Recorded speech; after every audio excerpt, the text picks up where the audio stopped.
हरे राम राम राम हरे हरे, हरे कृष्ण कृष्ण कृष्ण हरे हरे।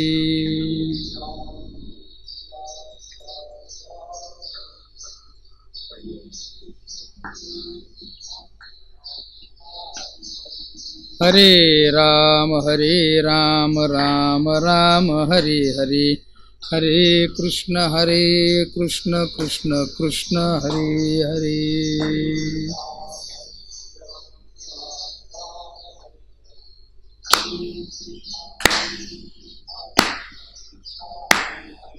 हरे राम राम राम हरे हरे, हरे कृष्ण कृष्ण कृष्ण हरे हरे।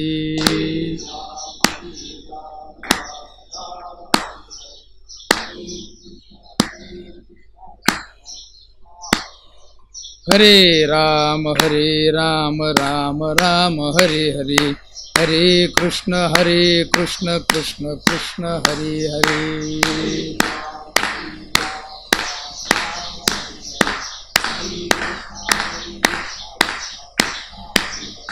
कुंडली कवरदे हरि विठ्ठल श्री ज्ञानदेव तुकाराम ज्ञानेश्वर महाराज की जय, जगद्गुरु तुकाराम महाराज की जय, गुरुदेव महाराज की जय।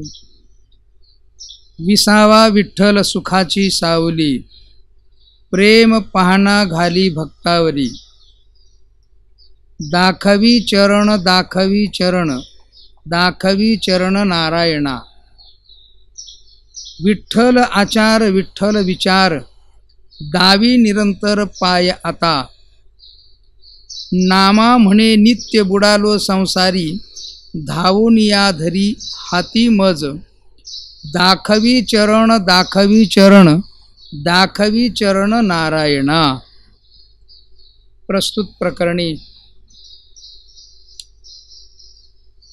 श्री संत सम्राट ज्ञानोबाराय संस्थान कमिटी, श्री हरिभक्तपरायण टिळक सर, त्याच्यानंतर संपूर्ण ट्रस्टी मंडळी यांच्या विचारातून श्री संत ज्ञानोबारांच्या पायीवारीचा जो कालावधी, यामध्ये काहीतरी वेगळ्या प्रकारचं मंदिरामध्ये चिंतन व्हावं, याकरता संस्थान कमिटी संस्थानच्या वतीने हा श्री संत नामदेव महाराजांच्या अभंगावरच्या चिंतनाचा गेली 10-20 दिवस हा या ठिकाणी उपक्रम राबवला गेला। एक वेगळ्या प्रकारचं चिंतन, वेगळ्या प्रकारचा भाव श्री संत सम्राट ज्ञानोबारांच्या मंदिरामध्ये व्हावा, हा ह्या मंडळींचा खूप सुंदर अशा प्रकारचा हेतू। नाहीतरी श्री संत नामदेव महाराजांच्या अभंगावर प्रायः कीर्तनकार प्रवचनकार मंडळी चिंतन फार कमी करतात असं दिसून येतं, असं त्यांना वाटलं असावं आणि प्रायः असं आहे सुद्धा। कारण नामदेव महाराजांच्या अभंगावर कीर्तन होत आहेत, पण फार कमी प्रमाणामध्ये। जगद्गुरु तुकाराम महाराजांच्या अभंगावर जास्त प्रवचन कीर्तन होत आहेत।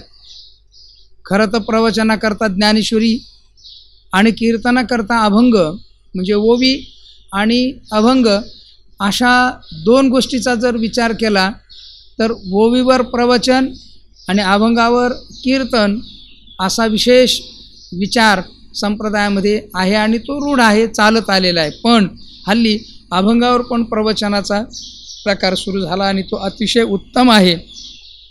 त्यातली त्यात श्री संत नामदेव महाराजांच्या अभंगाचं चिंतन सरासरीनं होत नाही। या दृष्टिकोनातून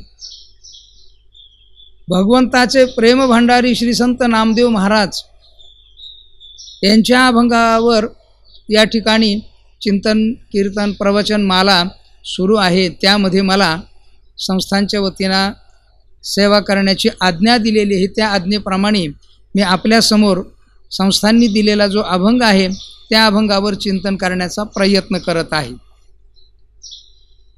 हे जे प्रवचनाला दिलेला अभंग आहे हा प्रेम या प्रकरणातला आहे. आणि या प्रवचन मालेला जे नाव दिलेलं आहे ते विठ्ठल आमुचे जीवन. विठ्ठल आमुचे जीवन आगम निगमाचे स्थान, विठ्ठल सिद्धीचे साधन, विठ्ठल ध्यान विसावा, हा श्रीसंत जगद्गुरु तुकोबारायांचा अभंग आहे. याला हेडिंग किंवा जे नाव दिले कार्यक्रमाला ते मात्र विठ्ठल आमुचे जीवन असं दिलेलं आहे. सार्थ नाव आहे. श्रीसंत जगद्गुरु तुकोबाराच्या या अभंगाचा थोडा विचार केला किंवा या चरणाचा या टोकाचा विचार जर केला पूर्वार्धाचा तर संपूर्ण जगताची उत्पत्ती अखिलकोट ब्रह्मांड नायक परमात्म्यापासून झालेली आहे. म्हणून श्रीसंत ज्ञानोबाराय सुद्धा याकरता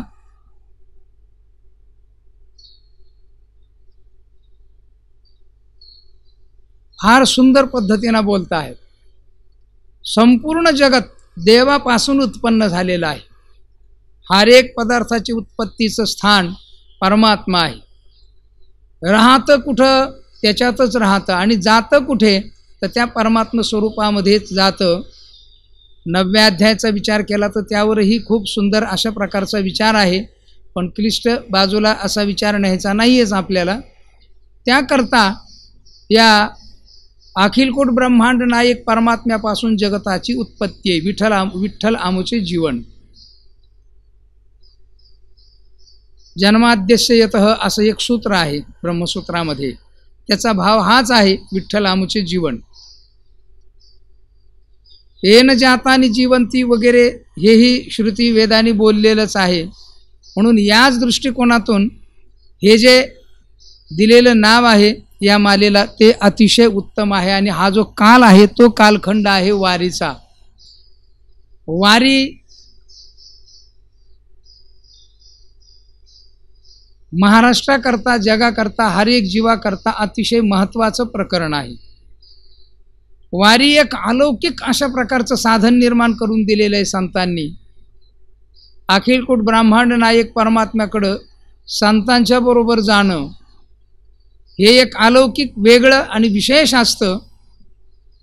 म्हणून ज्ञानवारांच्या बरोबर संपूर्ण समाज 1,00,000, 2,00,000, 4,00,000, 5,00,000 सगळी यात्रा 15, 20, 25 लाखापर्यंत पंढरपूरला भरते.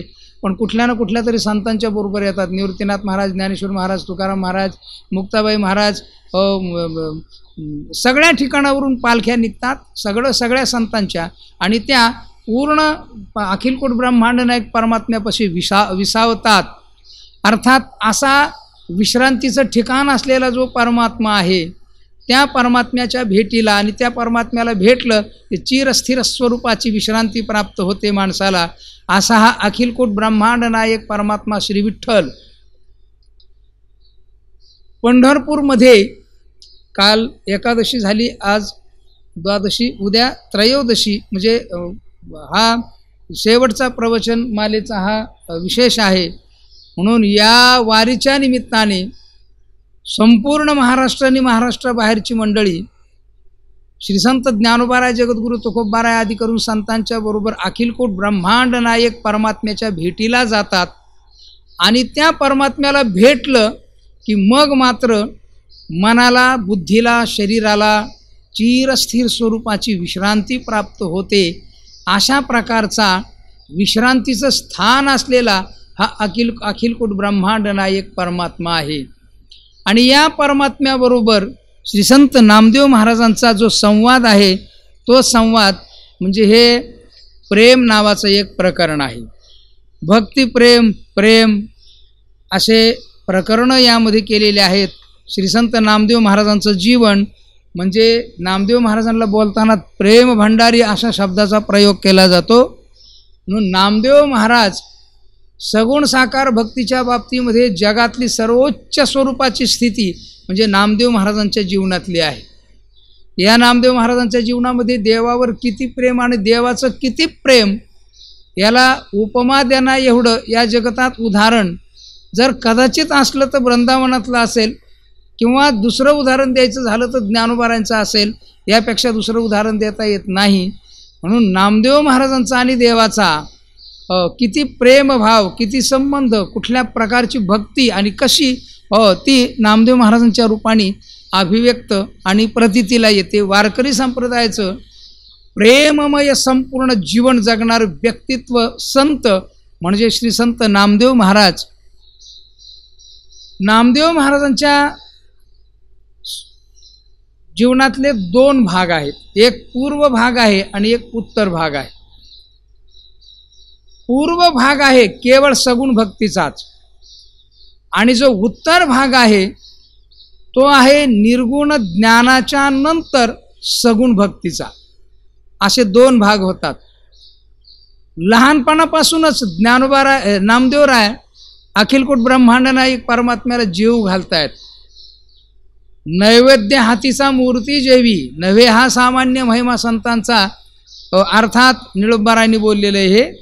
ही विशेषता नामदेवरायांची की बालपणामध्ये लहानपणामध्येच नैवेद्य देवाला जीव घातलं आणि भक्तीची प्रेमाची जी वृद्धी होत गेली ती वृद्धी एवढी मोठी होत गेली की नंतर देवाला आंघोळीला दिवाळीला घरामध्ये ज्ञानोबारायांनी घरी बोलवावं, नामदेवरायांनी घरी बोलवावं आणि मग देवाला संपूर्ण उपचार करावेत.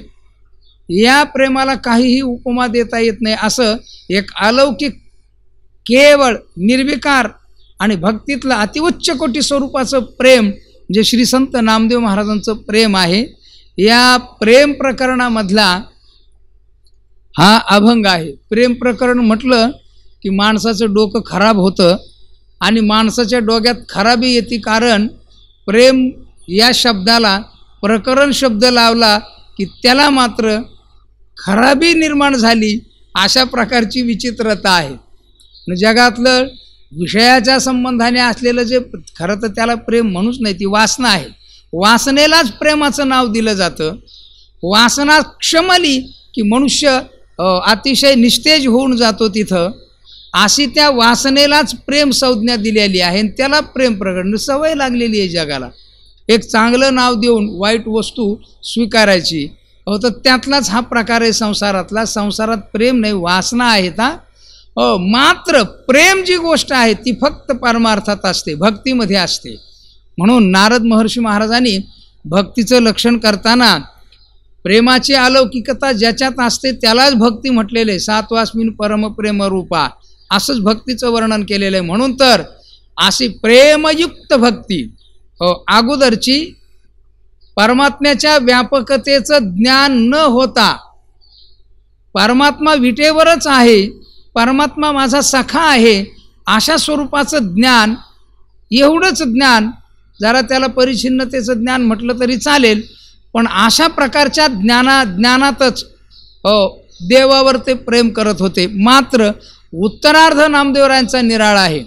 खेचर स्वामी बरोबर भेट झाली, संतांनी परीक्षा घेतली, गोरोबा काकांनी परीक्षा घेतली, संत परीक्षक गोरोबा काकाला निवृत्तीनाथ महाराज ज्ञानेश्वर महाराजांनी परीक्षा घ्यायला लावली पंढरीच्या वाळवंटामध्ये चंद्रभागेच्या, आणि तिथं कच्चं संबोधल्यानंतर देवाकडे गेले आणि देवाने विसोबा खेचर महाराजांच्याकडं पाठवलं, जे ज्ञानोबारांचे शिष्य आहेत त्यांच्याकडं पाठवलं. आणि त्यावेळेला त्यांना जो परिपूर्णतेचा बोध झाला, ते प्रकरणच फार सुंदर आहे, अतिशय सुंदर प्रकरण आहे ते. ते इतकं सुंदर प्रकरण आहे. वाळवंटात सभा बसली, संत मंडळी पूर्वीपासून एकत्र बसत असत, पूर्वी एकत्र बसत असत, पूर्वीपासून म्हणण्यापेक्षा पूर्वी एकत्र बसत असत. हल्लीचे संत एकत्र बसत नाहीत, एकत्र राहत नाहीत, एकमेकाकडे तोंड करत नाहीत, एकमेकाला बघितल्यानंतर तोंड पूर्व पश्चिमेला होतं. आता हल्लीच्या संताचा भाग आहे. हल्लीचे संत शब्द उपरोधाने वापरतो मी खऱ्या अर्थाने, पण खऱ्या अर्थाने जुन्या काळामध्ये त्या काळामध्ये संपूर्ण संत एकत्र बसत असत. या सगळ्याचे परिणिते श्रीसंत ज्ञानोबाराय निवृत्तीनाथ महाराज यांनी सभा बोलवली वाळवंटामध्ये, आणि कच्चं पक्क ठरवण्याचं एक निर्णय केला आणि त्या पद्धतीनं सगळ्या संतांची परीक्षा गोरोबा काका हे गोरक्षनाथ महाराजांचे शिष्य नाथ परंपरेतलेच, त्यामुळं निवृत्तीनाथ महाराज गहिरीनाथ महाराजांचे शिष्य असल्यामुळे, गहिरीनाथ महाराज गोरोबा काकाचे गुरुबंधू असल्यामुळे गोरोबा काकांना निवृत्तीनाथ महाराज काका शब्दाने संबोधतायत आणि सांगतायत, बरं का काका, आता तुम्ही कच्चं कोण आणि पक्क कोण ही परीक्षा घ्या. या वारकरी संप्रदायामध्ये तुम्हाला नाथपंथाची मोठी दीक्षा आहे आणि भक्ती संप्रदायाची विशेषता तुमच्यामध्ये आहे. आणि मग तिथं परीक्षा घ्यायला सुरुवात करतात. जे प्रतिभानुभूतीचं थापटणं होतं गोरोबा काकांच्याकडं, त्या थापटण्याने प्रत्येकाला थापटवायला सुरुवात केली. नामदेवरायांच्यावर पाळे आल्याबरोबर नामदेवराय पळत सुटले, देवाकडे गेले आणि देवाला सांगितलं, देवा वाचलो म्हणे मी, तुझे हे संत मंडळी भलतीच कपटी येत, ही संत मंडळी कपटी तुझी. काय झालं नामदेवा? देवा मला ते मारायला लागले आणि कच्चं म्हटले. देवाने सांगितलं, खरंच तू कच्चाच नामदेवा. हो, तोपर्यंत सगळी मंडळी रावळात आली, ही संत मंडळी. आणि मग गोरोबा काकांनी तिथेही भगवान परमात्म्याच्या सगुण निर्गुणतेचा पहिला बोध नामदेवरायांच्या समोर बोलून दाखवला. सगुण सगुणी भजता निर्गुणी पावलो, नाथ महाराजांचं प्रमाणे गोरोबा काकांचा एक अभंग असाचे, निर्गुणाचे भेटी आलो सगुणास, निर्गुणाचे भेटी आलो सगुणात संगे, तव झालो प्रसंगे गुणातीत. अशा प्रकारचा तिथे बराच संवाद आहे. नंतर खेचर स्वामी महाराजांच्याकडे गेल्यानंतर त्यांना व्यापकतेचा पूर्ण बोध झाला आणि बोधानंतर त्या प्रेमाला अजूनच अत्यंत सुंदर अशा प्रकारचा आविष्कार म्हणून ज्ञानोत्तर कालातल्या प्रेम लक्षणात्मक वृत्तीच्या कालामध्ये जी एक निराळी आर्तता असते सगुण साकार परमात्म्याच्या भेटीची, तीच आर्तता या अभंगाच्या द्वारा या ठिकाणी दिसते आहे. अर्थात नामदेव महाराज म्हणजे प्रेम भंडारीच आहेत, त्यामुळे या प्रेम या संवादातला या प्रकरणातला हा अभंग संस्थांच्या वतीनं मला सेवकर्ता देण्यात आलेला आहे. अभंग मी पहिल्यांदाच बोलून दाखवलेला आहे आपल्यासमोर. विसावा विठ्ठल सुखाची सावली, प्रेम पाहना घाली भक्तावरी. परमात्मा संपूर्ण जगताचं विश्रांतीचं ठिकाण आहे. आपण वारीचं बघितलं, वारीच्या काळामध्ये संपूर्ण लोक जातात आणि पंढरपुरात गेले ना एकदम निवांत होतात. कुठल्याही प्रकारची आशा मनशा काहीही हृदयात राहत नाही, चिंता नसते, काहीही नसते. अगदी अतिशय परिपूर्ण समर्पणतेची आणि परिपूर्णतेची भावना, आनंदाची भावना अशा प्रकारची असते. का तर परमात्म्याजवळ गेल्यानंतर परिपूर्ण विश्रांती प्राप्त होते. म्हणून श्री संत नामदेव महाराज म्हणतात विसावा विठ्ठल, आणि ती सुखाची सावली आहे. सावली असावी ती सुखाची असावी. बऱ्याच वेळेला सावली असते पण दुःखाची, संसाराची सुद्धा सावली आहे पण ती बरीच दुःखाची आहे. प्रपंचात घरामध्ये पोराची सावली बापाला, बापाची सावली पोराला, बायकोची सावली नवऱ्याला, या सगळ्या सावल्या आहेत. तशा तर ह्या नुसत्याच सावल्या आहेत खरं तर बघितलं तर. पण तरीसुद्धा या सगळ्या सावल्या आहेत त्या दुःखाच्या आहेत. का? हर एक सावली दुःख देण्याचा प्रयत्न करते. हर एक सावली, पोरग, बायको, नवरा, या सगळ्या सावल्या आहेत ना, ह्या सावल्या काय करतात? दुःख देतात. मात्र अखिलकूट ब्रह्मांड नायक परमात्म्याची जी सावली आहे ना, ही सावली सुखाची आहे. बऱ्याच वेळेला काय होतं, मनुष्य उन्हातून थकून येतो आणि एखाद्या पत्राच्या घरामध्ये बसतो. पत्राच्या घरातली सावली असते, 10 फूट उंचीचे पत्राचं घर, आणि त्याच्यात बसल्यावर सुखाची सावली होते का ती? नाही, दुःखाची सावली होते. म्हणून प्रपंचाची तशी सावली आहे. मात्र कारण प्रपंच ही एक झाडच आहे बरं का. ऊर्ध्वमूलमधशाखमश्वत्थम प्राहुरव्ययम छंदांशीयस, या दृष्टिकोनातून वृक्षाचं वर्णन रूपकात्मक पद्धतीनं व अध्यारोपाच्या पद्धतीनं 15व्या अध्यायात अखिलकूट ब्रह्मांड नायक परमात्म्याने सांगितलेले. पण ती सावली दुःखाची आहे बरं का. पण अखिलकूट ब्रह्मांड नायक परमात्मा मात्र ज्याच्यापासून या संपूर्ण प्रपंचाची उत्पत्ती झाली असा विठ्ठलामुचे जीवन असा परमात्मा मात्र काय आहे तर तो सुखाची सावली आहे. हो, विसावा विठ्ठल सुखाची सावली, सुखाची सावली असणारा परमात्मा श्री विठ्ठल विश्रांतीचं एक अत्यंत उत्तम अशा प्रकारच्या स्थान आहे. प्रेम पाहणा घाली भक्तावरी, प्रेम पाहणा, प्रेम पाहणा, प्रेम पाहणा शब्द अतिशय नाजूक आहे, अतिशय सुंदर आहे. या शब्दामधली जी संवेदना आहे ना ती फार सुंदर अशा प्रकारची आहे. विष्णू सहस्रनामामध्ये भीष्माचार्यांनी बरेच म्हणण्यापेक्षा सहस्त्र नाव सांगितले. विष्णू सहस्त्र नाम, 1000 नावं सांगितले. त्या 1000 नावामध्ये अत्यंत ज्यांच्यामध्ये म्हणजे हे सगळेच्या सगळे नावं जवळपास गौणी वृत्तीनं प्रतिपादन केलेले आहेत. यानी नामानी गौणानी विख्यातानी महात्मनः ऋषिभी परिगीतानी ताणी वक्ष्यामी, ते सांगतो.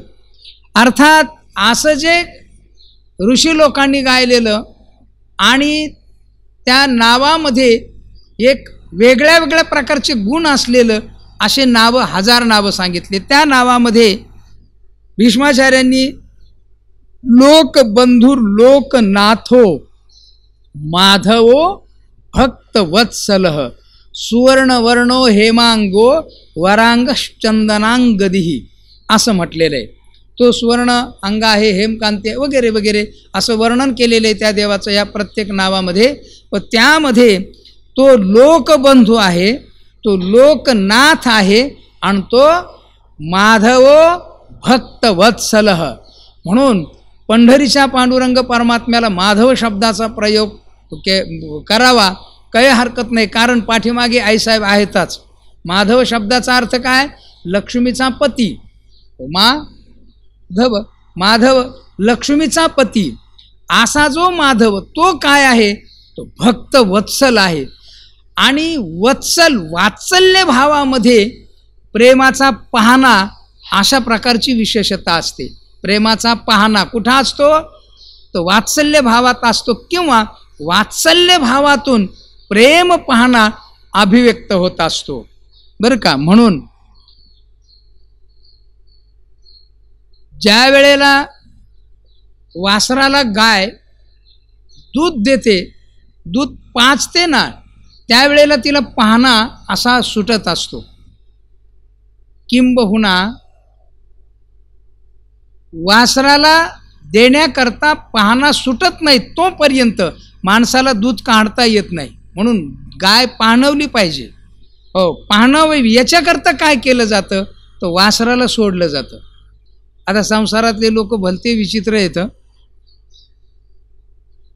वासराला दाखवायचं, गायीला पाहणवायचं आणि दूध काढून घ्यायचं अशा प्रकारचा ज्ञानोबारांनी याचं वर्णन करताना केलेलं आहे. वासरुआचा भोकसा गाय पुढे ठेवणी जायसा उगाणा घेती क्षीररसा. अर्थात तिथं बुद्धिवंत, पण तिथं वासरू दाखवलं, तात्पर्य हे आहे. दुसरी एक ओवी आहे. अर्थात वासराला दाखवलं की मग मात्र काय होतं तर पाहणा सुटतो. श्री संत जगद्गुरु तुकोबारांनी तुका म्हणे वत्स धेनुवेच्या, वत्स धेनू शब्दाचाच प्रयोग गाईला तेव्हाच केला जातो की ज्या वेळेला ती सवत्स असते. सवत्स गाईलाच धेनू शब्दाचा प्रयोग केला जातो. हो, तसा इथं विष्णू सहस्रनामाच्या दृष्टिकोनातून बघितलं तर माधव भक्तवत्सल असतो, त्यावेळेला त्याला माधव शब्दाचा प्रयोग करावा. तो सगुण साकार परमात्मा लक्ष्मीसहित असा हा त्या भक्ताचा वात्सल्य भाव पूर्ण करण्याकरता उभा असतो. असा भक्तवत्सल असलेला परमात्मा काय काय करतो भक्ताकरता? खूप काही करतो. भक्ताच्या जीवनामध्ये असलेल्या ज्या ज्या अनिष्ट गोष्टी येतात त्या सगळ्या निवृत्त करत असतो. आणि त्या सगळ्या निवृत्त व्हाव्या याकरता भक्त त्या भक्तवत्सल माधवाकडे, परमात्मा श्री विठ्ठलाकडे वात्सल्य भावानी अपेक्षा करत असतो. त्या वात्सल्य भावातलाच एक श्री संत नामदेव महाराजांच्या मुखातून आलेला शब्द म्हणजे प्रेम पाहणा घाली भक्तावरी. भक्तावर हे देवा प्रेम पाहणा घाल, किंवा तो परमात्मा भक्तावर प्रेम पाहणा घालतो आणि सुखाची सावली असून तो विश्रांतीचं स्थान आहे, असा जो देव आहे ना, अशा अखिलकोट ब्रह्मांड नायक परमात्मा श्री विठ्ठल माधवाकडे श्री संत नामदेवराय प्रार्थना करतात, अपेक्षा करतात. कशाची अपेक्षा करतात? तर दाखवी चरण, दाखवी चरण, दाखवी चरण नारायणा. नारायणा हे संबोधन आहे. हे नारायणा, असा तू आहेस. कसा आहेस? प्रेम पाहणा घारी भक्तावरी असा तू आहेस. सुखाची सावली असा देवा आहेस. आणि हा जो श्री विठ्ठल परमात्मा तोच विश्रांतीचं ठिकाण आहे. असा जो संपूर्ण आणि असा जो अखिल कोट ब्रह्मांडाचा नायक असलेला जो देव, तोच देव, त्या देवाकडे, त्या देवाला इथे जगद्गुरु तुकोबाराय नारायण शब्दाचा, नारायण या नावाने संबोधितात. नारायण हे जे नाव आहे ते सामाजिक शब्द आहे. क्षीरसागर निवासी नारायण, अशा प्रकारचा नारायण. नारायणा जाणून बुजून नारायण शब्दाचा प्रयोग आहे. हा सामासिक शब्द आहे. याच्यात नर आणि आयण असे दोन शब्द आहेत. नर आयण म्हणजे नराचं नार, आयण म्हणजे नर. आयण म्हणजे काय? तर नराचं ठिकाण. हो, आता हे 2-3 प्रकारांनी याचं चिंतन करता येतं. नर आयण, एक तर नारायण शब्द हा संपूर्ण जीवमात्राचं अधिष्ठान आहे, म्हणून नारायण शब्दाचा प्रयोग. हो, हे जे विठ्ठलामुचे जीवन नाव दिलेलं आहे ना, हो, तर सगळ्यांचं उगमस्थान तो आहे, म्हणून नारायण. संपूर्ण जगताचं अधिष्ठान तो आहे, म्हणून नारायण. अधिष्ठान असलेला परमात्मा, तो परमात्मा नारायण शब्दाने जाणून बुजून संबोधतात. म्हणजे नराचं अधिष्ठान, नराचं ठिकाण, नराच्या विसाव्याचं ठिकाण, म्हणून नारायण शब्दाचा प्रयोग केलेला आहे. अर्थात हे नारायणा, संबोधन जाणून बुजून ज्या त्या ठिकाणी संत देत असतात. ज्ञानेश्वरीमध्ये ज्ञानोबारांनी अर्जुनाला संबोधनं दिलेली आहेत, भगवान कृष्ण परमात्म्याला संबोधनं दिलेली आहेत. पण त्या त्या प्रसंगामध्ये ते संबोधनं अतिशय तीच आवश्यक आहेत. का? त्या संबोधनामध्येच त्या तिथं असलेल्या प्रकरणाचा भाव अभिव्यक्त होतो, म्हणून ती संबोधनं दिलेली आहेत. अस्तु, अर्थात असे जे संबोधनं दिले जातात, किंवा जगद्गुरु तुकोबारांनी एक ठिकाणी संबोधन दिलं. महाराज म्हणतात, नको ब्रह्मज्ञान आत्मस्थिती भाव, मी भक्त तू देव ऐशे करी, दावी रूप मज गोपिकार म्हणा. हे गोपिकार म्हणा, हे संबोधन आहे. अर्थात हे संबोधन जसं विष्णू सहस्रनामाच्या नियमाप्रमाणे बघितलं का नाही, गौणी वृत्तीना, तसं गौणी वृत्तीनाच आहे बरं का हे सुद्धा. हे गोपिकार म्हणा. का? तर गोपिकांच्या करता परमात्मा सगुण साकार होऊन कुठे अभिव्यक्त झाला? गोकुळामध्ये, वृंदावनामध्ये, मथुरेमध्ये, सगळीकडे अभिव्यक्त झाला. आणि त्यांच्या लालसा, इच्छा, जे भाव होते ना, ते संपूर्ण काय केले? तर पूर्ण केले. अशा प्रकारची जी विशेषता आहे ना, तर ती त्या गोपिकार म्हणा या नावातून अभिव्यक्त होते. काय? हे देवा, निराकार स्वरूपाचं जे ज्ञान आहे ते ब्रह्मज्ञान आहे. मी अहम ब्रह्मास्मी त्याकारक वृत्तीला पोहोचणं, हे ब्रह्मज्ञान आहे. पण ते ब्रह्मज्ञान मला नको, बाजूला ठेव. म्हणजे ब्रह्मज्ञान झालं नव्हतं महाराजांना आणि ब्रह्मज्ञानाची निंदा करत होते, असा त्याचा अर्थ नाही आहे. जगद्गुरु तुकोबारायला ब्रह्मज्ञान होतं नाही. जगद्गुरु तुकोबारायच ब्रह्म होते, त्यांना ब्रह्मज्ञान होतं म्हणण्याचा चिपळा अधिकार आपल्याला कोणी दिलेला नाही, हे ध्यानात ठेवायचं. ज्ञानोबाराय ज्ञानी होते असं आपल्यासारख्यानी म्हणायचं नाही. जगद्गुरु तुकोबाराय ब्रह्मज्ञानी होते असं आपण म्हणायचं नाही. मग काय म्हणायचं? ज्ञानोबाराय ज्ञानच होते, ज्ञानोबाराय जगद्गुरु तुकोबाराय ब्रह्मच होते, याच्यापेक्षा दुसरं काही म्हणता येत नाही आपल्याला. अजूनही नकारात्मक पद्धतीने बोलता येतं. निषेधावधी परमात्मा, तसं निषेधावधी ज्ञानोबाराय, निषेधावधी जगद्गुरु तुकोबाराय, असा पण भाव अभिव्यक्त करता येतो आपल्याला. पण इथे याकरता की जगद्गुरु तुकोबाराय म्हणजे कोण होते तर ब्रह्मच होते बरं का. महाविष्णूचा अवतार सखा माझा ज्ञानेश्वर. तसं जगद्गुरु तुकोबाराच्या बाबतीमध्ये सुद्धा महाविष्णूचा अवतार असं म्हटलेलं आहे. काय म्हणे तुका विष्णू नाही दुजा. शब्दाचा अर्थ काय कोण सांगतं हे श्रीसंत रामेश्वर भट्ट सांगतात. शास्त्र वेद निष्णात असलेले जे रामेश्वर भट्ट त्यांनी सगळ्या गोष्टींनी विचार केला, तुलना केली, प्रयत्न केला, लक्षणं बघितले, पण संपूर्ण लक्षणं ब्रह्माशी म्हणण्यापेक्षा ब्रह्मच जगद्गुरु तुकोबाराय आहेत हे कळलं. म्हणून तर जगद्गुरु तुकोबाला ब्रह्मशब्दाचा प्रयोग केला किंवा तुकिता तुलनेशी ब्रह्म तुकाशी आले वगैरे. अर्थात जगद्गुरु तुकोबाराय ब्रह्मच होते. म्हणून त्यांना त्या ब्रह्मज्ञानाचा काय बाजूला ठेवा देवा का तर भक्तिप्रेमाचा आनंद उपभोग हा ब्रह्मज्ञानाच्या सुखापेक्षा सुद्धा अत्यंत श्रेष्ठ आहे, मोठा आहे. म्हणून ज्ञानोत्तर काळातल्या प्रेमलक्षणात्मक वृत्तीच्या भक्तीचा आनंद घ्यावा याकरता श्रीसंत जगद्गुरु तुकोबाराय इथं जसं हे गोपिका रमणा का तर गोपींना जसं तू सगुण साकार रूप दाखवलंस तसं मलाही तू श्री विठ्ठल रूपामध्ये सगुण साकार रूप पाहायला मिळावं ही जगद्गुरु तुकोबारांची अपेक्षा. मग गोपिका रमणा का म्हटलं त्याचं कारण एखाद्या व्यक्तीचं आवडतं संबोधन आपण त्याला दिलं की तो मनुष्य आपलं काम पटकीन करत असतो हे जगद्गुरु तुकोबारायला माहिती होतं. आणि जगद्गुरु तुकोबाराची सगुण साकार परमात्म्याच्या भेटीची अपेक्षा ही अत्यंत आर्त उत्कट झालेली होती. आणि त्याकरता देवाने रूप दाखवावं याकरता तर श्रीसंत जगद्गुरु तुकोबाराय हे गोपिका रमणा असं संबोधन देतात. अर्थात या संबोधनामध्ये विशेषता आहे. तशीच इथेही सुद्धा श्रीसंत नामदेव महाराजांनी जे संबोधन दिलेलं आहे ना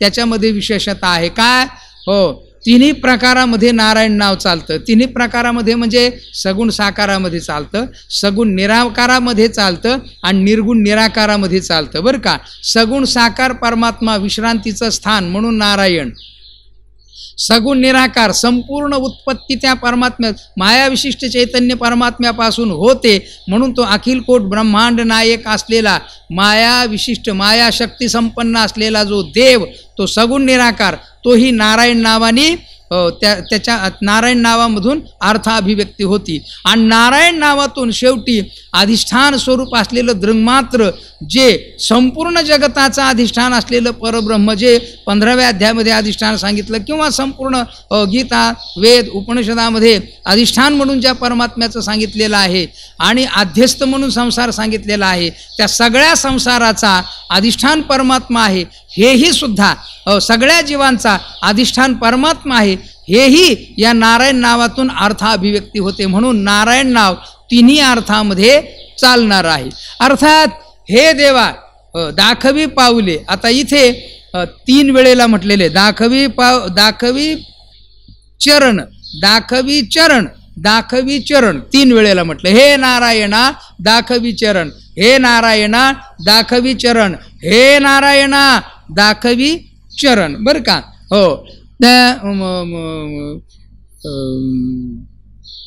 सभूमी विश्वतो वृत्मा अद्यतिष्ठत दशांगुलम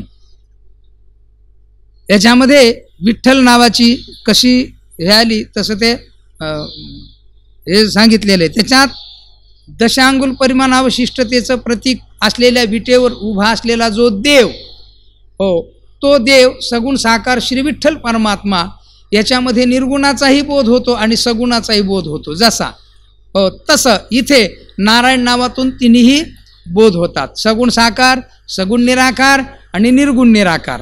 एक दुसरी गोष्ट अशी की 3 वेळेला हे नारायणा दाखवी चरण हे नारायण का तर आर्तता असते ना वात्सल्य असतं ना तर ते असं हट्ट धरीत असतं बरं का. हट्ट धरीत असतं, छंद करीत असतं.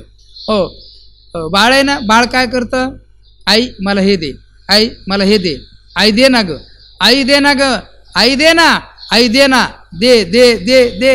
एकदा दोनदा तीनदा चारदा 10दा 100दा ती दुरुक्ती नाही आणि शतोक्ती नाही. मग काय आहे तर त्यामध्ये अट्टहास आहे, त्यामध्ये प्रेम आहे, त्यामध्ये आर्तता आहे. आणि ती आर्तता 3 वेळेला दाखवी चरण म्हणून श्रीसंत नामदेव महाराजांनी आपली आर्तता अभिव्यक्त केलेली आहे.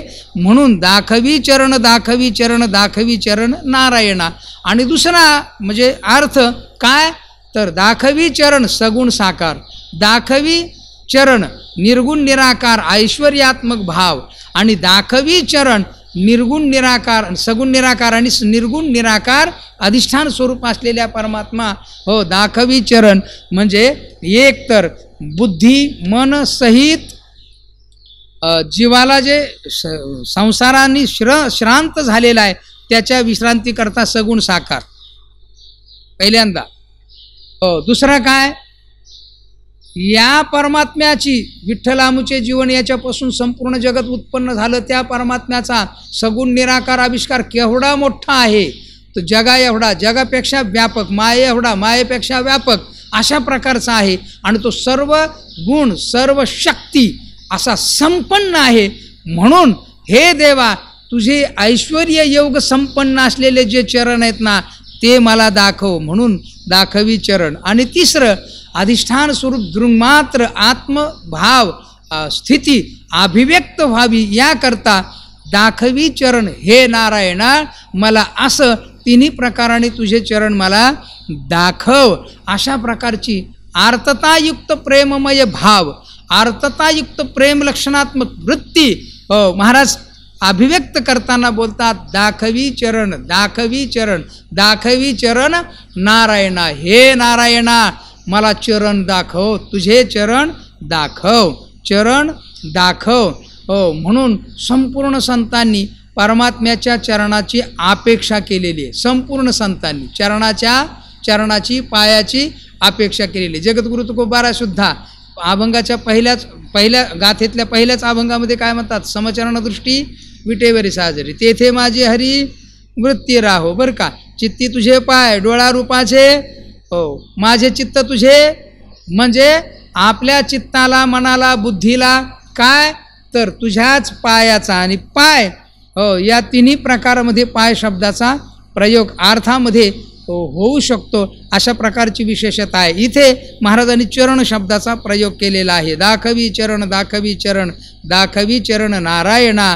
का माझं तेवढं समर्पण आहे, एवढं समर्पण आहे.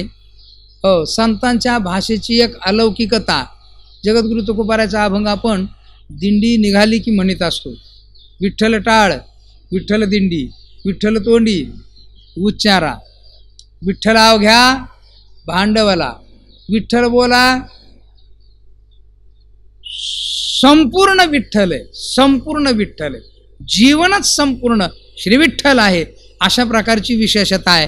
तीच गोष्ट सांगताना श्री संत नामदेव महाराज तिसऱ्या चरणात सांगतात, विठ्ठल आचार विठ्ठल विचार दावी निरंतर पायाता. निरंतर शब्द फार सुंदर आहे. निरंतर म्हणजे अंतररहित. सगळ्या संतांच्या वचनामध्ये वाक्यामध्ये हा भाव अभिव्यक्त होतोय. पा आवडे निरंतर हेच ध्यान. हो, निरंतर तुझ्या सुखाची गोडी. निरंतर म्हणजे आंतररहित. आंतररहित आंतररहित म्हणजे कुठल्याही प्रकारचं चित्ताला व्यवधान नसावं. आंतररहित अशा प्रकारचा वृत्तीचा मनाचा बुद्धीचा शरीराचा संबंध तुझ्या चरणाशी असावा. म्हणून आचार विठ्ठल. आचार शब्द आहे ना, यामध्ये चर धातू आहे. चरचरथी चालण्या अर्थाचा शब्द आहे आचार. आचार म्हणजे वागणूक, आचार म्हणजे संपूर्ण व्यवहार. हो, उठणं बसणं चालणं करणं खाणं जेवढ्या म्हणून गोष्टी आहेत त्या संपूर्णच्या संपूर्ण आचार विठ्ठल आहे. बऱ्याच वेळेला आचार विचाराचा फार विचार केला जातो आणि आचार विचाराचा विचार करून सुद्धा बऱ्याच वेळेला अविचार होतो त्याच्यातून. हो, फार घडतं. असं सूक्ष्म आहे तसं. कर्म मार्गाचा जर विचार केला कर्माच्या द्वारा, तर या कर्म आचाराचा विचार जर केला तर वारकऱ्याच्या बाबतीमध्ये हा कर्म आचार विठ्ठलच असावा खऱ्या अर्थाने. आणि तोच योग्य आहे, तीच संतांनी दिलेली भूमिका आहे. आता आपल्याला या कर्माचरणाच्या बाबतीत जर बघितलं तर साधं लोक लघुशंकेला जातात, जाणवं गळ्यात असावं का नसावं वगैरे, वैदिकता कशात, हिंदुत्व वगैरे वगैरे बऱ्याच गोष्टी आहेत त्यामध्ये.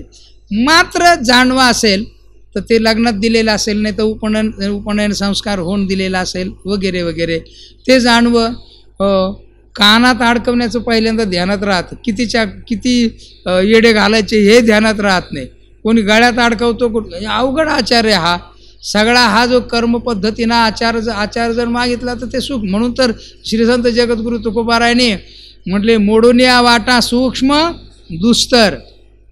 सूक्ष्म म्हणजे कर्म आणि दुस्तर म्हणजे योग मार्ग. योगामध्ये अतिशय दुस्तरता आहे, कठीणता आहे, दुःख. त्या दुःखाचा शेलवाटा ज्ञानोबारायांनी म्हटलं. म्हणून त्याच्यात दुस्तरता आहे आणि कर्मामध्ये सूक्ष्मता आहे. ती सूक्ष्मता ज्या वेळेला आपण संपूर्ण समर्पण श्री विठ्ठलाला करतो त्यावेळेला त्या कर्मातली सूक्ष्मता पाळण्याची मनोवृत्ती काहीही राहत नाही, तर ती संपूर्ण समर्पण बुद्धीने संपूर्ण आचार श्री विठ्ठल होऊन जातो. काय होतो? संपूर्ण आचार श्री विठ्ठल होऊन जातो. म्हणून आचार विठ्ठल आहे. दाखवी चरण एवढा अट्टहास, एवढी जी आर्तता आहे ती बोलण्याचं कारण, नारायणा दाखवी चरण हे का? त्याचं कारण आहे की आमच्या जीवनामध्ये आता तुझ्याशिवाय दुसरं काहीही नाही. म्हणून आचार विठ्ठल आणि विचार विठ्ठल. आचार प्रायः शरीराने केला जातो, त्याला मनबुद्धीचा संयोग असतोच. नियम आहे असा, मनबुद्धीच्या संयोगाशिवाय शरीराची क्रिया ही होत नाही. ज्ञानोबारांनी बोलताना वेगळ्या विषयाकरता मात्र आवडे जे वृत्ती किरटी, आधी मनोनीची उठी, मग वाचा दिठी कराशी ये. ही क्रिया आणि क्रियात्मक असतो तो काय? आचार. हा जो क्रियात्मक आचार होण्याकरता मनबुद्धीचा संबंध असतो हे बरोबर आहे. कारण मनसंयुक्त इंद्रिय हे व्यवस्थित क्रिया करू शकतात, मन असंयुक्त इंद्रिय व्यवस्थित क्रिया करू शकत नाहीत. किंवा जरी क्रिया होत असेल त्यामध्ये तरी ती संवादीच होईल असं मात्र नाही. मन जर एकीकडे असेल आणि इंद्रिय जर समजा व्यवहार करत असतील तर त्याच्यामध्ये विसंगती होऊ शकते. याच्याकरता 2 उदाहरणं आहेत. 2 उदाहरणं, एक असं की व्यवहारातली क्रिया करताना आणि परमात्म स्वरूपाशी संपूर्ण जीवन समर्पित झाल्यानंतर, मनबुद्धी परमात्म्याशी एकरूप झाल्यानंतर शरीराची क्रिया. अशा दोन उदाहरणं आहेत. एक उदाहरण असं की एक मित्र गावाकडे निघाला होता, दुसरा मित्र त्याला सांगत होता की हे मित्रा, तू आता गावाकडे चाललेला आहेस, आता तर तू माझ्या घरी जाशीलच, तर माझ्या घरी जा. आणि माझ्या घरी गेल्यानंतर तो त्याचं साहित्य भरत होता. जो निघाला होता ना मित्र, तो साहित्य भरत होता. आणि साहित्य भरताना तो चड्डी घे, पिशवीमध्ये टाक, तांब्या घे, पिशवीमध्ये टाक, पूजाचं साहित्य घे, पिशवीमध्ये टाक. तो धार्मिक होता का नव्हता मला माहिती नाही, पण ते घ्यायचा, तो साहित्य भरायचा आणि तो मित्र सांगायचा, त्याला पण होकार द्यायचा. असं घडायचं, असं घडत होतं. म्हणून तो मित्र याला सांगत होता की तू जा, आईला सांग माझ्या असं, आमच्या वडिलाला असं सांग, तसं सांग. पण त्या मित्राच्या लक्षात आलं, हा हो म्हणतोय, हा होकार देतो, पण याचं लक्ष काही माझ्या बोलण्याकडं नाही आहे. याचं लक्ष कुठे आहे? तर याच्या पिशवी भरण्याच्या त्या क्रियेकडं, म्हणजे मनबुद्धी सगळी पिशवी भरण्याच्या क्रियेमध्ये रत आहे असं लक्षात आलं. मग त्यांनी त्याची परीक्षा घेण्याकरता सांगितलं, जा आणि गेल्यानंतर एक सांग बरं का. काय सांग? आमच्या वडिलाला सांगा की पाठीमागे जो घराच्या आड आहे ना तो उचला आणि पुढे घेऊन या. तो म्हटला हा सांगतो. मग त्यांनी त्याच्या दंडाला धरलं. अरे आड कुठं, मागच्या घराच्या मागे असलेलं पुढे आणता येतो का? जे याचा अर्थ मनबुद्धी संबंध असेल तरच काय होतं, क्रिया व्यवस्थित म्हणजे होते, नाहीतर त्याच्यात विसंगती घडत असते. आता दुसरं, श्रीसंत जगद्गुरु तुकोबारायांनी कोणी एक भुलली नारी विकिता गोरस घ्या म्हणे हरी. या प्रेमलक्षणात्मक वृत्तीने त्या परमात्म्याशी एकरूप झालेली जी गोपिका, तुका म्हणे हासे जन नये कान तये ठाई, आहे की नाही? हो, कान तिकडे जातच नव्हते. का तर संपूर्ण वृत्तीसह वर्तमान, आणि त्यामुळं ती दहीदूध विकत होती, पण दहीदूध विकताना दहीदूध जवळ असून दहीदूध म्हणत नव्हती. ही विसंगती ही ज्ञानाने परमार्थाने झालेली आणि ही व्यवहारामध्ये एकरूप झालेली अशी विसंगती होत असते. अर्थात अशा प्रकारची विशेषता या व्यवहारामध्ये. पण आता इथे मात्र श्री संत नामदेव महाराज सांगतात की आमच्या जीवनामध्ये संपूर्ण आचार म्हणजे श्री विठ्ठल आहे, आणि विचार म्हणजे बुद्धीच्या द्वारा विचार असतो. काय विचार बुद्धीच्या द्वारा निष्पन्न होत असतो, तो विचारही सुद्धा काय आहे? विठ्ठलच आहे. हो, म्हणून तर विठ्ठल आमुचे जीवन अगमनिगमाचे स्थान, विठ्ठल सिद्धीचे साधन, विठ्ठल ध्यान विसावा, विठ्ठल विस्तारला जनी विसप्तही हा संपूर्ण विचार कोण आहे? विठ्ठल आहे. आणि हे संपूर्ण जगत श्री विठ्ठल स्वरूप आहे. हा विचार हा काय आहे? श्री विठ्ठलच आहे बरं का. म्हणजे संपूर्ण जगत ब्रह्मस्वरूप आहे म्हणजे श्री विठ्ठल स्वरूप आहे. हा विचारही संपूर्ण जगत मात्राचा परब्रह्म स्वरूपाने विठ्ठल स्वरूपाने करतो आम्ही. म्हणून विठ्ठल आचार आणि विठ्ठल विचार ही अशी संपूर्ण प्रक्रिया आमच्या जीवनामध्ये विठ्ठलच झालेली आहे. तर याकरता हे नारायणा दावी निरंतर पाय. आता तुझे पाय, हो पाय म्हणजे स्वरूप लक्षणात्मक जो तुझा स्वभाव, तो मला दावी निरंतर आंतररहित वृत्तीची सदैव संलग्नता त्या पायामध्ये असावी अशी माझी अपेक्षा आहे. याकरता दाखवी चरण दाखवी चरण दाखवी चरण नारायणा. श्री संत नामदेव महाराज सांगतात, देवा आता माझी आर्तता शिगेला पोहोचलेली आहे आणि मी ना या संसाराच्या या महापुरामध्ये, या डोहामध्ये, संसाराच्या सागरामध्ये मी बुडत चाललेलो आहे आणि नित्य बुडतो आहे. बुडतो वर येतो, बुडतो वर येतो, नित्य शब्दाचा प्रयोग असल्यामुळे असं म्हणावंसं वाटतं. म्हणून महाराज सांगतात, नामा म्हणे नित्य बुडालो संसारी, नित्य संसारात बुडालोय. हो, आता नामदेव महाराज खऱ्या अर्थाने देहभान विवर्जित होऊन भक्ती करणारे नामदेव महाराज काय म्हणतात? देवाला अर्थतापूर्वक, हे देवा, हे नारायणा, हे सखा दे पांडुरंगा, मला आहे ना मी या संसारात बुडालो आहे. संसारी, संसारामध्ये, हो संसार याला सागर म्हटलंय, संसार याला पूर म्हटलंय, भवसागर दुस्तर असंही म्हटलंय. भवदुस्तर नदीचा तोच पार देव करू शकतो, पूर म्हटलंय. अशा या संसाराला, आणि संसार शब्दाचा जर अर्थ बघितला तर संसरती इति संसार, जो सारखा सरकत राहतो तो संसार, आहे की नाही? हो, एक सारिता तो पुढे उभे एक, असंच या संसाराचं आहे. हो, कोरोना मुक्त होऊन आला, कसे बसे त्याचे पैसे भरले, तर लगेच डेंग्यू झाला. डेंग्यूतून नीट होऊन आला तर लगेच तिसरा घे आली. हो, पोरीचं लग्न केलं तर असं सरकतच राहतो, तो पूर्ण कधी होत नाही, तो सरकत राहतो, त्याला म्हणतात संसार. आणि याला दुसरा शब्द प्रयोग आहे काय? प्रपंच. प्रपंच शब्दाचा अर्थ आहे प्रकर्षेन पंचयती नाम विस्तारयती इति प्रपंच. या प्रपंचरूप नदीचा किंवा या प्रपंचरूप समुद्राचा किंवा या संसाररूप सागराचा अत्यंत मोठा आहे, व्यास आहे, भयंकर आहे. आणि त्यामध्ये नामदेव महाराज सांगतात की मी नित्य बुडतो आहे. आता देवा तुला धावून यायचे आणि मला त्याच्यातून काढायचे. धावून या धरी हाती मज, तू धावून ये आणि मला हाताला धरून वर काढ. किंबहुना दुसरा एक भाव असा येतो याच्यात की मी संसारात बुडतो आहे नित्य, तू ये आणि माझ्या हाताला धर, आणि हाताला धरून तूच मला या संसार सागरातून पहिलं तीरापर्यंत घेऊन जा. जे संसार सागरातून बुडत असताना काढून घेणे हा एक भाव. तर दुसरा भाव काय? मला तो हाताला धरून तिथपर्यंत काठापर्यंत घेऊन जा, असा दुसरा भाव. आणि हा अट्टहास कोण करू शकतं? तर हा अट्टहास, ही आर्तता भक्तामध्ये असते. का? समर्पण असतं. आणि समर्पणामध्ये काहीही शिल्लक राहिलेलं नसतं, संपूर्ण देवाचरणी टाकलेलं असतं. त्यामुळे त्या देवाला या भक्ताचा परिपूर्ण स्वरूपाने सांभाळ करावाच लागतो. म्हणून तर विष्णू सहस्रनामामधलं हे वाक्य अतिशय सार्थ आहे, माधवो भक्तवत्सलः. आणि याकरता श्री संत नामदेव महाराज म्हणतात की प्रेम पाहणा घाली भक्तावरी, असा तुझा स्वभाव आहे हे माधवा.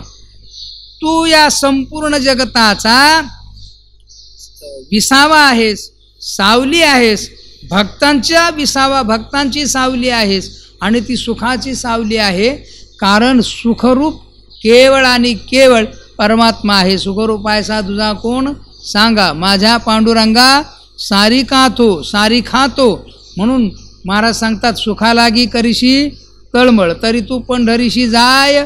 आता आपल्याला या कोरोना संकटामुळे जाता आलं नाही, म्हणून तर श्री संत सम्राट ज्ञानोबाराय संस्थांच्या वतीनं संपूर्ण ट्रस्टी मंडळींनी, ढगे साहेब वगैरे या सगळ्या मंडळींनी हा अत्यंत सुंदर विचार करून या ठिकाणी श्री संत नामदेव महाराजांच्या अभंगावर आणि प्रेम या प्रकरणाशी संबंधित असलेल्या संपूर्ण गाथ, नामदेवरायांचं जीवनच प्रेममय आहे. त्यामुळे या प्रकरणावर चिंतन करण्याची संधी या कीर्तनकार प्रवचनकारांना दिलेली आहे. किंबहुना सेवा करण्याचा योग दिलेला आहे. यामुळे अतिशय समाधान प्राप्त होतं.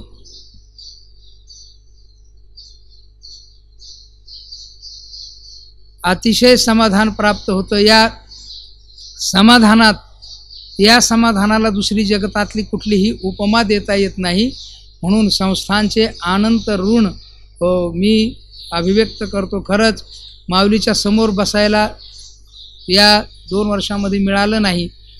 एक तासभर माऊलीच्या समोर बसायला मिळालं, ही ट्रस्टी मंडळीचे मोठे उपकार आहेत, किंवा त्यांनी ही दिलेली संधी अत्यंत उत्तम आहे.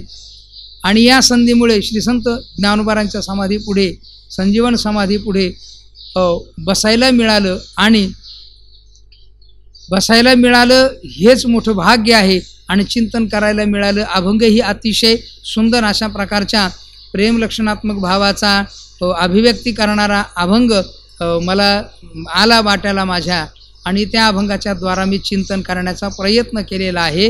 विसावा विठ्ठल सुखाची सावली, प्रेम पाहणा घाली भक्तावरी. भक्तावर प्रेम पाहणा घालणारी ही विठाई. दाखवी चरण, दाखवी चरण, दाखवी चरण नारायणा. जेवढा विचार करण्याचा, म्हणजे जेवढा बुद्धीना विचार करण्याचा गुरुजींनी विचार करण्याची शक्ती दिली, माऊलींनी दिली, तेवढा करण्याचा या चरणाचा प्रयत्न केलेला आहे. विठ्ठल आचार, विठ्ठल विचार, दाखवी निरंतर पाय आता तुझे, निरंतर अंतररहित पाय दाखव. श्री संत नामदेव महाराज म्हणतात, नामा म्हणे नित्य बुडालो संसारी, धावून या धरी हाती मज. अशा प्रकारची विशेषता या अभंगाची आहे. प्रेमस्वरूप असलेले श्री संत नामदेव महाराज, प्रेमस्वरूप असलेल्या अखिलकूट ब्रह्मांड नायक परमात्म्याशी अतिशय सलगी प्रेमाचं अशा स्वरूपाची विनंती, प्रार्थना या ठिकाणी करत आहेत. म्हणून हे नारायणा पाय दाखव, हे नारायणा पाय दाखव, हे नारायणा या कोरोनाला संपव आणि आम्हाला पाय दाखव. आता जे दिसते ते दिसू नये आणि पायच दिसावेत, अशा प्रकारची अपेक्षा आम्ही करतो. ही अपेक्षा परिपूर्ण व्हावी सगळ्या जगातल्या लोकांची, महाराष्ट्रातल्या लोकांची, या अशी अपेक्षा श्री संत सम्राट ज्ञानोबारांच्या चरणी करावी आणि या ठिकाणी थांबावं.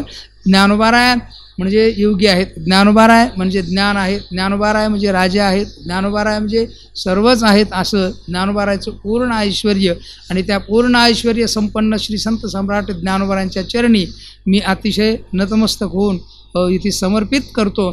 या ठिकाणी जी सेवा केलेली आहे, या सेवेमध्ये काही चुकलं असेल तर ते माझ्या बुद्धीचे दोष आहेत, आणि बरोबर असेल ते मात्र श्री हरिभक्त परायण परमपूजनीय वैकुंठवासी गुरुवर्य कुंभार गुरुजी यांचा आहे असं गृहीत धरून आपण स्वीकार करावा. कारण मी शिकलो गुरुजींच्याकडं, वाढलो गुरुजींच्याकडं, राहिलो आणि बोलतोय आपल्यासमोर. मी काय फार चिंतन करून या ठिकाणी आलो नाही, कारण माझ्याकडं वेळच नव्हता. जेवढा चिंतन करता आलं ते केलेलं आहे.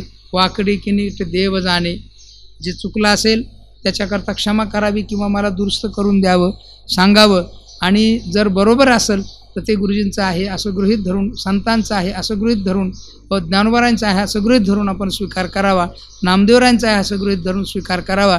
झालेली सेवा श्रीसंत नामदेवरायांच्या शब्दाच्या द्वारा केलेली सेवा श्रीसंत ज्ञानोबारांच्या द्वारा अखिलकोट ब्रह्मांड नायक परमात्म्याच्या ठिकाणी समर्पित करतो आणि या ठिकाणी सेवेला विराम देतो. पुंडलिक वरदे हरी विठ्ठल श्री ज्ञानदेव तुकाराम ज्ञानेश्वर महाराज की जय.